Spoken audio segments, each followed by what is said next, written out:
Guys, it's been a crazy 2 weeks with the new Ryzen processors launching exactly 7 days ago, and now this. Say hello to my newest friend for the past few days, the Nvidia GTX 1080 Ti, and it just so happens to claim to be the most powerful graphics card on the planet. Now here in my hands, it may look like a regular Founders Edition, but man, it can power through games. Let's dive into this right after a message from our sponsor. You can only rely on the pro to do the job, with every keystroke satisfying like the millions before it.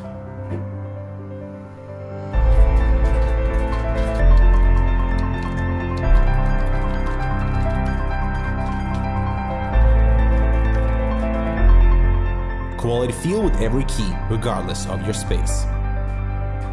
Cooler Master Master Keys Pro. Take it with you. Make it yours. Now, even though Nvidia announced it about a week ago, the GTX 1080 Ti has been a long time in the making. It may not feel like a long time, but the GTX 1080 was released 10 months ago, the Titan X 7 months ago, and the GTX 980 Ti has been around for nearly 2 years. It was time to launch a follow-up to the successful GTX 980 Ti, and that's where this new card comes in. In terms of performance claims, Nvidia says this new GTX 1080 Ti should have enough horsepower to beat the super expensive $1,200 Titan X, but for a fraction of the price. As a matter of fact, we wouldn't be surprised to see the Titan X discontinued altogether, while its cores are repurposed for Quadro and Tesla cards. And about the price, it's $700, which is still a lot to spend on a graphics card, but for that money you get some extremely high performance. Why? Well, as you can see by the specifications, the GTX 1080 Ti is basically a Titan X, which has been massaged in an effort to heighten yields and slightly costs. Nvidia is also doing away with their practice of selling the Founders Edition for a premium, but coming launch, this will be the only version of the card available. Board partners will have their products launched in a few weeks, so you may want to wait for that. The GTX 1080 Ti uses the same 60nm Pascal GP102, 3584 CUDA cores, and 224 texture units as the Titan X, but it has one less 32-bit memory controller, one less ROP partition, and a bit less L2 cache. To ensure optimal memory performance, each of the GTX 1080 Ti's 11 memory controllers is paired up with a single GDDR5X IC, granting it a total of 11 GB of video memory that's accessed through a 352-bit bus. According to Nvidia, this massive memory allocation will become a key factor as more buyers look towards a VR, 4K, or even 5K screens.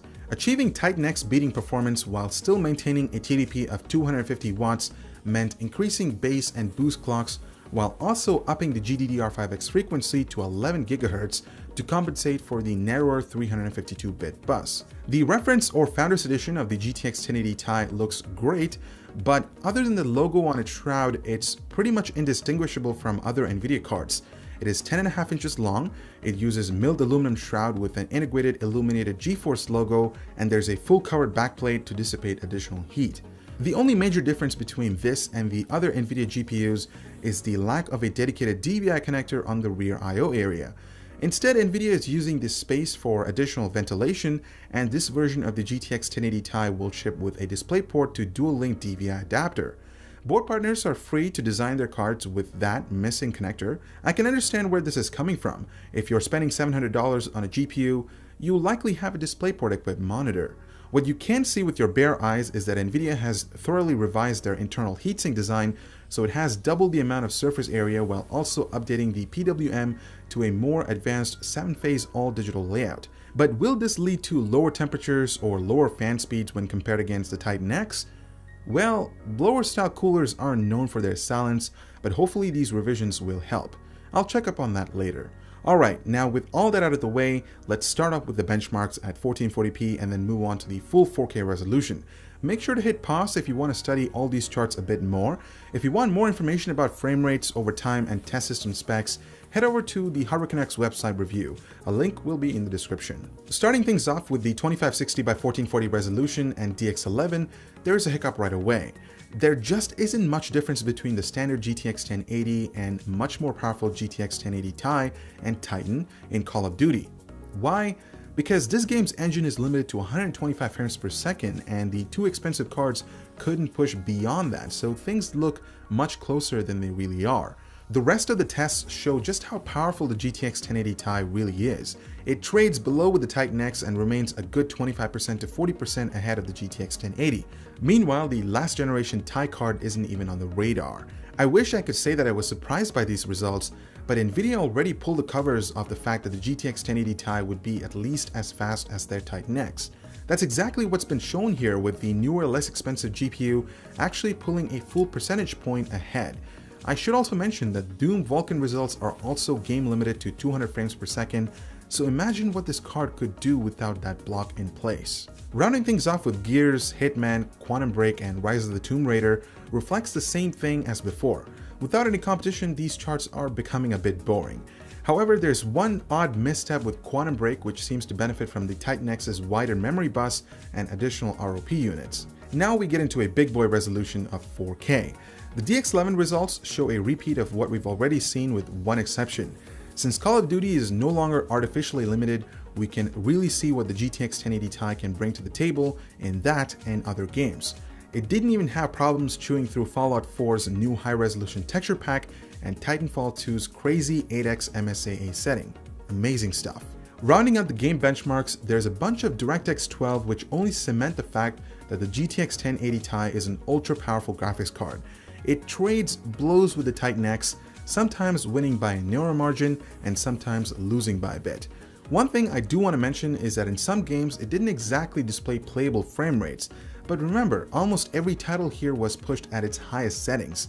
Getting playable frame rates would be as easy as disabling anti-aliasing, which is something that's not really needed for such a high 4K resolution. Moving on to temperatures, and there's not really any surprise here. Nvidia's cooler and fan speeds algorithm are designed to keep the graphics core around 84 degrees C, and that's exactly where it remained for my testing.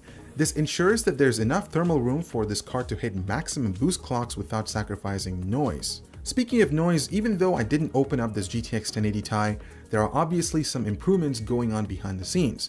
Even though the core and the memory are operating at higher temperatures, this card isn't any louder than a Titan X.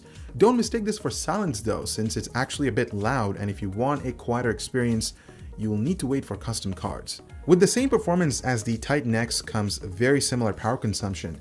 Make sure you have at least a good 650 watt power supply before buying the GTX 1080 Ti, since it still does require a lot of electricity. And now finally for overclocking. Pumping a bit more voltage, boosting fan speeds to 75%, and upping the power limit allowed me to hit a constant speed of 2050 MHz, while the memory didn't have any problems going a bit over 12 GHz.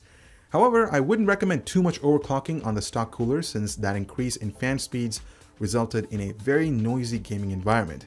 Once again, I'd recommend you wait for the custom cards for better overclocking experiences. Of course, with those higher frequencies comes even more impressive performance. So what do I think about this card?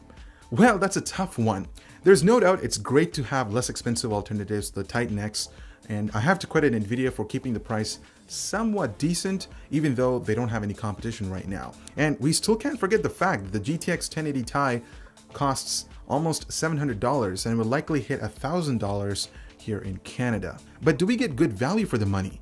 Again, it depends on what you're looking for. At 1440p, there isn't a game in existence that can bring the GTX 1080 Ti to its knees, and that even goes for Fallout 4 with its new memory-gobbling high-resolution texture pack. Not only does the GTX 1080 Ti do well in current games, but there's more than enough juice left in its tank for ultra-smooth performance well into the future. However, you shouldn't forget that the regular GTX 1080, which is now $100 less expensive, also provides excellent frame rates at lower resolutions, especially at 1080p. Moving on to 4K, and frame rates do of course suffer, but this card is infinitely better positioned to tackle such a high resolution than something like a GTX 1080.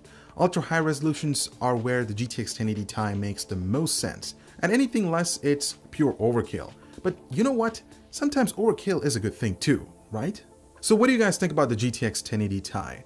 Will you jump into it right now, or are you waiting to see what AMD has coming if they ever get around to launching Vega? Or is this simply too expensive for your tastes? Let us know in the comments down below. I'm Ibra with Hurricane X. Thank you so much for watching, and we'll see you in the next one.